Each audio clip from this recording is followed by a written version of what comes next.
Doutor, vamos então começar do início, né? Eu até dei uma olhada no site do Ministério da Saúde, né? E realmente eu encontrei lá que uma gestante de 40 anos é considerada uma gestante de alto risco, porque ela está mais propensa a doenças pré-existentes, né? Tipo obesidade, diabetes, hipertensão.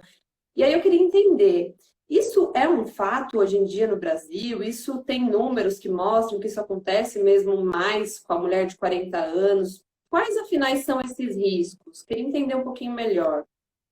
Tá bom, então vamos lá. Bom, tem algumas questões que são bem interessantes desse assunto, né? Se a gente pegar os livros da década de 70, eu tenho um livrinho lá que é ginecologia, até estava com Y, ginecologia no final, né? Se você abrir o livro, está escrito farmácia com PH, então um livro antigo, né? E tinha um capítulo lá que chamava gestante idosa, né? E eu falei, ué, década de 70 já existia mulheres que faziam a fertilização, por exemplo, quando eram idosas, né?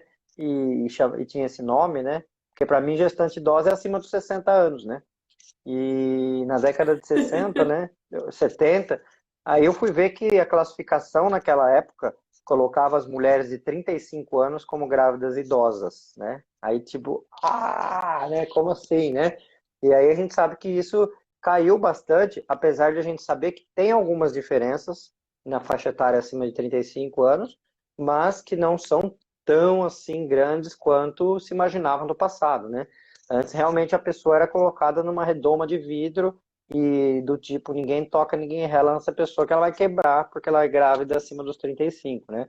Só que o que foi acontecendo muito é que com a evolução da sociedade, do mercado de trabalho, das mulheres do mercado de trabalho, das mulheres que estudam, que fazem faculdade e tal, e aí vão deixando, né, postergando a época de engravidar, começou a aparecer muitas mulheres grávidas acima de 35 anos, e foi possível, inclusive, que isso fosse estudado de forma mais palpável, né? Não só um achismo. Eu acho que se engravidar depois dos 40 tem um risco, e sim, foram vistos números, né?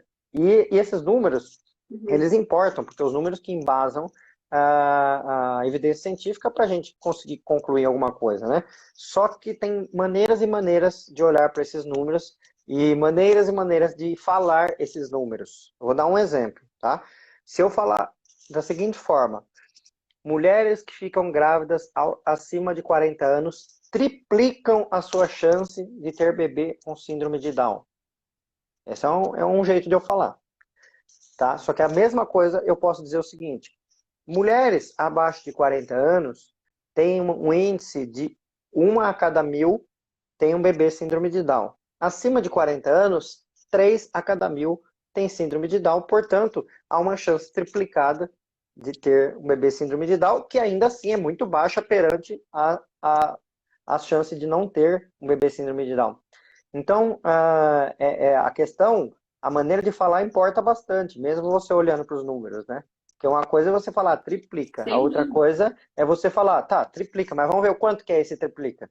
Triplica de a cada 1.000 mulheres grávidas, se antes tinha 300, agora tem 900, eu falo, não, então realmente a maioria vai ser um problema. Não, mas o número é que a cada 1.000 mulheres grávidas, de uma aumenta para 3 o índice, por exemplo, de síndrome de Down, né? Eu estou citando síndrome de Down, que é a mais comum das síndromes, e que é a que mais se fala, tem várias outras síndromes, e que elas não são inerentes à idade, né? Mas tem explicação também o porquê acontece na mulher quando está acima dos 40 anos, né?